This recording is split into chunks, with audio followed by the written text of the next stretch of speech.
You've never seen the Joker like this.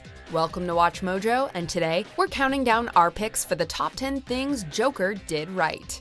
For this list, we're taking a look at why Todd Phillips' Joker has earned every ounce of praise it's soaked up. But now I realize it's a comedy. Number 10, it's fearless and for adults only. Making a gritty comic book movie can easily backfire. Films like Venom and Suicide Squad desperately tried to be edgy, but didn't even have the guts to go for an R rating. Are you sweet-talking me? Joker dives headfirst into its hard R territory and never looks back. Unlike the Hellboy reboot, however, Joker isn't constantly trying to justify its rating with random swearing and gratuitous violence. Let me go! Ah, this is child abuse! That's not to say the movie isn't graphic. This is one of the most unsettling, depressing, and gruesome comic book adaptations ever brought to the silver screen. The grim tone serves a purpose, though, and doesn't come off as manipulative. In an era where studio interference is a common practice, you get the sense that Phillips was given free rein to produce a truly adult movie. Number 9. Distancing Batman from the Joker. It may be tied to the Batman franchise, but Joker makes no allusions to the Dark Knight. Sure, the Wayne family does play a prominent role, but it's never teased that young Bruce will grow up to become the Caped Crusader. You won't find any scenes where he falls down a well and is bombarded with bats. In fact, there aren't any bats at all in this movie. If you walked into the theater without any knowledge of Batman, Bruce would seem fairly inconsequential. The filmmakers wisely made this a Joker showcase, exploring his demented mind in ways that have never been done before. At the same time, this film cleverly intertwines the fates of Arthur Fleck and Bruce Wayne without making Batman the focus. What kind of coward would do something that cold-blooded? Someone who hides behind a mask. Number 8. The soundtrack. Perhaps the biggest surprise about Joker is that it actually has some pretty upbeat songs. At least they sound upbeat when you listen to them on their own. For every feel-good musical selection, though, Joker offers up a hopeless alternative. This perfectly matches the personality of Arthur Fleck, who walks a tightrope between comedy and tragedy until he can no longer differentiate one from the other. Everyone laughed at me. Well, no one's laughing now. Just as she did with the miniseries Chernobyl, composer Hildur Guðnadóttir creates a sense of dread that never relents. Through her musical score, Arthur feels like a walking disaster, ready to destroy everything he touches.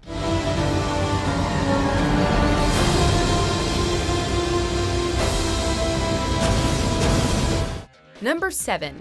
Loose comic influences.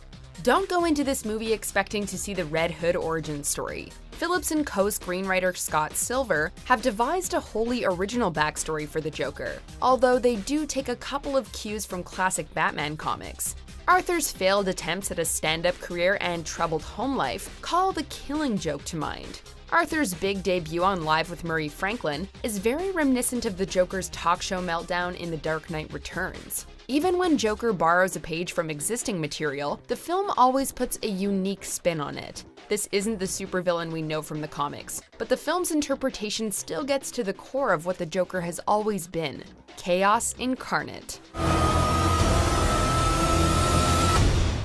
Number 6. Retro vibes. Before the story even begins, Joker transports us back to another decade as the old-school Warner Brothers logo appears. Phillips' atmospheric direction draws comparison to hard-hitting crime dramas like Dog Day Afternoon. I'll get some water. Stay right there! No! Everything about this film is bleak and smutty, getting the era down to a T. Cinematographer Lawrence Sher paints a raw portrait of Gotham City that's grounded in the 1970s and early 80s. It's fitting that Joker takes place in 1981, just a year after John Wayne Gacy was sentenced to death.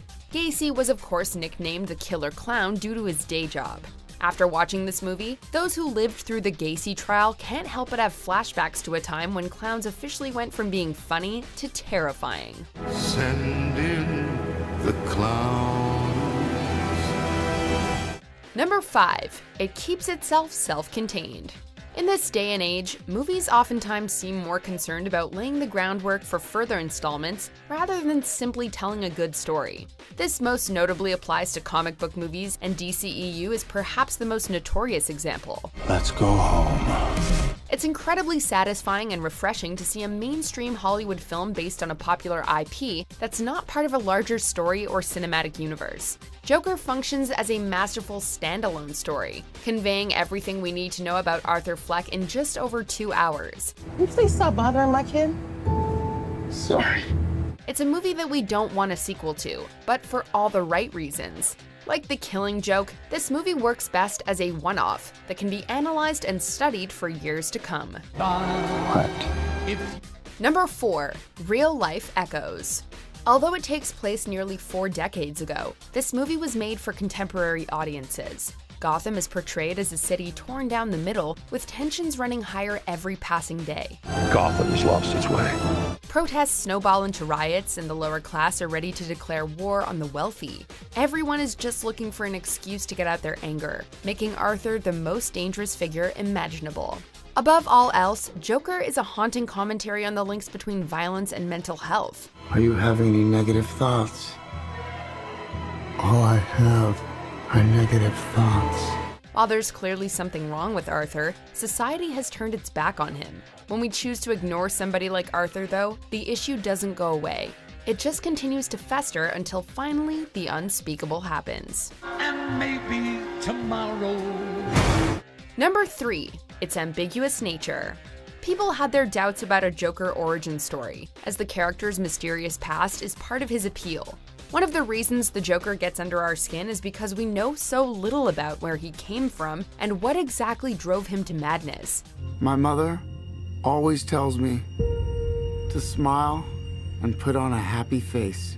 This movie remains faithful to the Joker's ambiguous nature, however, making Arthur an unreliable narrator. Like Heath Ledger's Joker, Arthur can never seem to keep his story straight, leaving the audience to fill in the blanks.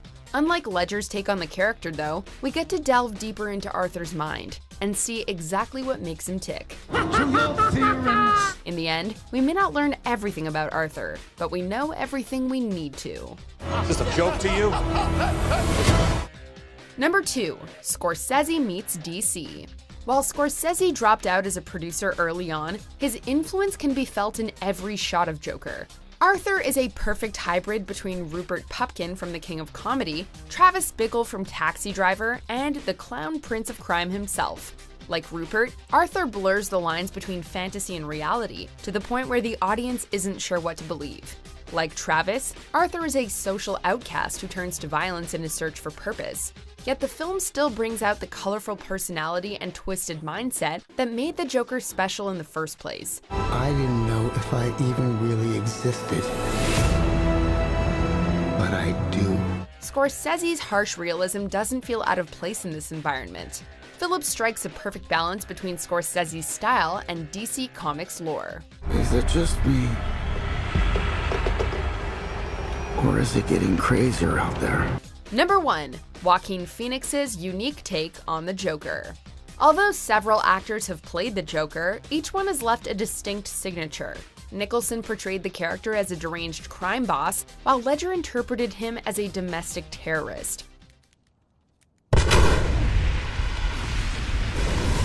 Joaquin Phoenix's performance is perhaps the most closely rooted in reality, and therefore the most terrifying.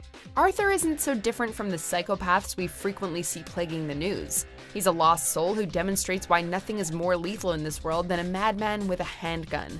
As despicable as Arthur is, he's also probably the most sympathetic Joker we've seen to date. What's so funny? Freak! In another environment, maybe Arthur's soul could have been salvaged. Instead, the world allowed him to become a monster who will punish anyone who doesn't understand his humor. One small thing. Yeah. When you bring me out, can you introduce me as Joker? Do you agree with our picks? Check out this other recent clip from WatchMojo, and be sure to subscribe and ring the bell to be notified about our latest videos.